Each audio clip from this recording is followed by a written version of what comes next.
तर नमस्कार. तर मी सुरुवात केलेली आहे ते म्हणजे की महालक्ष्मीच्या प्रसादापासून. तर आता श्रावण महिन्यातला आज दुसरा शुक्रवार आहे आणि माझ्या वैभवलक्ष्मीचं व्रत सुरू आहेत. तर सोबत माझं आज दुसरं वैभवलक्ष्मीचं व्रत आहे, दुसऱ्या शुक्रवारचं. तर प्रसादामध्ये फक्त मी बासुंदी दूधच आटवलेलं आहे आणि थोडंसं वाटीभरच बासुंदी करून घेणार आहे. त्यानंतर सगळी तयारी करून घेतली, पुन्हा घर आवरून घेतलं, सगळं झालेलं आहे. आणि संध्याकाळच्या आतच आपल्याला ही पूजा करायची असते, म्हणजे सांजेला जेव्हा आपण दिवाबत्ती करतो ना, त्याच टायमिंगवर आपल्याला ही महालक्ष्मीची पूजा करायची असते. तर तर इथे मी सगळी तयारी अगोदरच करून ठेवते आणि डबल मग आंघोळ वगैरे करून मी पूजा करत असते.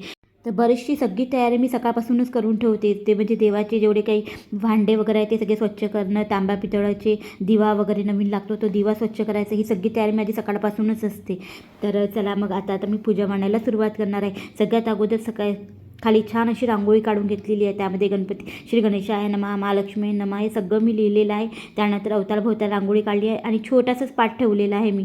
याला एवढं काही जास्ती जागा लागत नाही, मध्ये चौरंग वगैरे तुम्हाला वाटलं तर तुम्ही ठेवू शकता, पण मी हा पाठ माझ्या रोजच्या देवघरासमोर असतो. तर कधी रांगोळी वगैरे पण मी त्याच्यावर काढते, पण मग मी त्याच्यावरच पूजा मांडलेली आहे.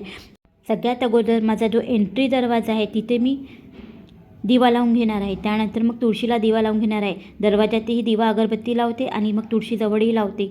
आणि खरंच आपल्या दरवाजामध्ये लावायचं, कधीही दिवा लावायचा आहे ना, तो उजव्या साईडला लावायचा. तर मी दोन्ही साईडला छान असे लक्ष्मीचे पावलं काढून घेतलेले आहेत. त्यानंतर मग उजव्या साईडला दिवा लावून अगरबत्ती लावून घेतलेली आहे. नमस्कार, मी श्वेता परत एकदा तुमचं मनापासून स्वागत करते माझ्या या एका नवीन व्हिडिओमध्ये. तर आज आहे शुक्रवार आणि आज माझा दुसरा शुक्रवार आहे, श्रावण महिन्यातला दुसरा शुक्रवार. परत ना आज एकादशीसुद्धा आहे, पुत्रदा एकादशी आहे आज. तर म्हटलं आज माहीत आहे तुम्हाला आता श्रीहरीचे एकादशी सुरू आहेत चातुर्मासमधले. तर म्हटलं त्याला महाराज उपासाचेच पदार्थ बनवणार आहे. तसं तर मी एकादशी नाही करत, पण म्हटलं आज रात्री जाऊ दे, आजच्या दिवस आपण उपवासच करूया आणि माता राणीलाही नैवेद्य उपवासाचंच दाखवूया.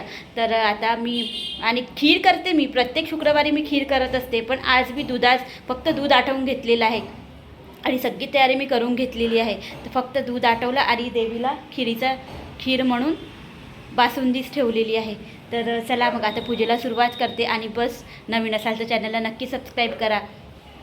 तसंही एकादशीला देवाला नैवेद्य तसंही पावन नाही आहे श्रीहरीला. आणि आपण लक्ष्मीसोबत श्रीहरीची मी पूजा करते, माझ्या प्रत्येक शुक्रवारी करते, कारण की जिथे श्रीहरीची पूजा तिथे तर लक्ष्मी माता प्रसन्न होणारच आहे, म्हणून मी सोबत लक्ष्मीनारायण पूजत असते.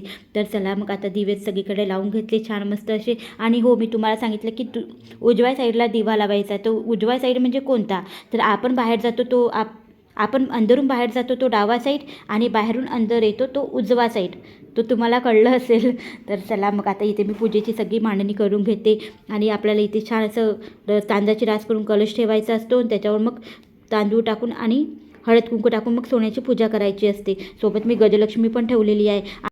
ही पूजा कशी मांडायची आणि कसं आपण त्याची पूजा करायची आणि कोणत्या पद्धतीने स्टेप बाय स्टेप आपण ही पूजा करायची, हे सगळं मी माझ्या पहिल्या व्हिडिओमध्ये शेअर केलेलं आहे, आताच मागच्या शुक्रवारच्या व्हिडिओमध्ये.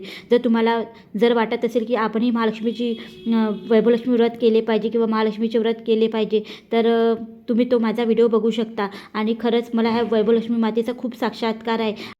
ज्या माझ्या वैभवलक्ष्मी व्रत माझ्या ताई करत असेल त्यांना तर माहीतच असेल तिचा चमत्कार काय आहे तो. तर चला मग आता इथे मी आरती करायला सुरुवात केली. तर आरती करण्या अगोदर मी सगळ्यांना बोलवत असते. पूजा तर मी करून घेते म्हणा, पण आरती वगैरे आम्ही सगळे मिळून करत असतो. आणि आरती केल्यानंतर आपल्याला जय महालक्ष्मीचा मग मंत्र जाप करायचा असतो आणि आरती केल्या एक मग मंत्रही म्हणायचा असतो. तो मंत्र आपल्याला ना पोथीच्या मागे दिलेला असतो.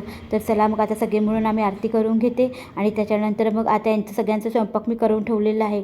देवाला तर नैवेद्य दाखवायचाच नाही आहे आणि मी पण आज उपासच करणार आहे आणि माता राणीलासुद्धा तोच नैवेद्य दाखवणार आहे. मग नंतर यांनी सोबत फळं पण घेऊन आले होते. तर मग मी फळामध्ये ना ॲपल आणि केळ वगैरे देवीसमोर ठेवलेलं आहे, कारण की आपल्याला ना फळ पण ठेवायचं असतो एक.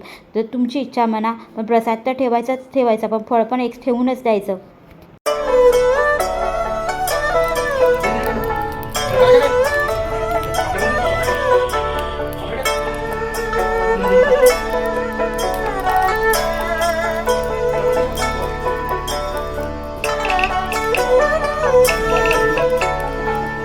यांच्यासाठी मस्त छान अशी वड्याची भाजी, वरण भात, पोळी बनवली. मग त्याच्यानंतर मुलांना अभ्यास करायला वगैरे लावलं आणि आता 10 वाजलेले आहेत आणि 10 वाजता मी फराळाचं तळून घेणार आहेत. तर माझा मुलगा बघू शकता, त्याला चिप्स प्रचंड आवडतात. जेव्हाही मी तो जसंच लिहित होता आणि मम्मी छान असं सुगंध येतो आहे म्हणून किचनमध्ये आला, जसं तू काय बनवत आहे म्हणून. कारण की मी ना हे सगळे पदार्थ मी मुंगफल्ली तेलामध्येच तळत असते. आणि बघू शकता किती जवळजवळ करत आणि त्याला खूप प्रचंड असा आनंद झालेला आहे. त्याला चिप्स खूप प्रचंड आवडतात. मी तुम्हाला सांगितलंच आहे. आता त्याला पण देते, देवाला पहिले देवी मातेला नैवेद्य दाखवते, त्याला देते आणि मी पण खाते. आता देवी त्याच्यासोबत फळ वगैरे पण खाणार आहे आणि वाटलं तर दूध पण पिईन.